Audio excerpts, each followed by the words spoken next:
সাম্প্রতিক ছাত্র জনতার গণ অভ্যুত্থানে দেশের বিভিন্ন স্থানে আহত ব্যক্তিদের চিকিৎসা ও শহীদ পরিবারকে সহায়তা প্রদানের উদ্দেশ্যে একটি নীতিমালা প্রণয়ন এবং শহীদ ও আহত ব্যক্তিদের পরিচিতি সহ একটি পূর্ণাঙ্গ তালিকা প্রণয়নের নিমিত্তে গঠিত কমিটির আহ্বায়ক জনাব মোহাম্মদ হুমায়ুন কবির, সাবেক সিনিয়র সচিব, স্বাস্থ্য ও পরিবার কল্যাণ মন্ত্রণালয়ের মহোদয়ের সভাপতিত্বে 18/8/2024 তারিখ রবিবার সকাল 10 ঘটিকায় স্বাস্থ্য ও পরিবার কল্যাণ মন্ত্রণালয়ের সম্মেলন কক্ষে বৈঠক অনুষ্ঠিত হয়।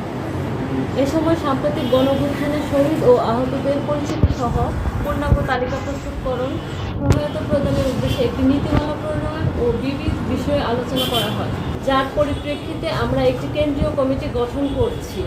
সরকারের মাননীয় উপদেষ্টা নাহিদ ইসলামের অনুমতিক্রমে ও সার্বিক তত্ত্বাবধানে সারা দেশে মেডিকেল টিমের কার্যক্রম পরিচালিত হবে।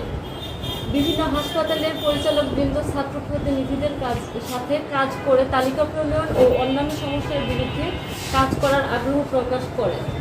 আমরা আশা করছি সরকার শিক্ষার্থী প্রতিনিধিদের সাথে সমন্বয় করে স্বাস্থ্য খাতের এই দুর্দশা থেকে উত্তরণের উপায় খুঁজবে এবং আহত ব্যক্তিদের চিকিৎসা প্রদানে সর্বোচ্চ আন্তরিকতা প্রদর্শন করবে।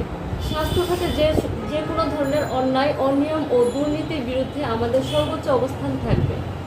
দেশ সংস্কারের মতো স্বাস্থ্য খাতেও খুব শীঘ্রই সংস্কার নিশ্চিত করা হবে। বার্তা প্রেরণে নাহিদা বুশরা, কেন্দ্রীয় সহ-সমন্বয়ক, বৈষম্য বিরোধী ছাত্র আন্দোলন। আর এখন আমাদের ওখানে যে মিটিংটা হয়েছে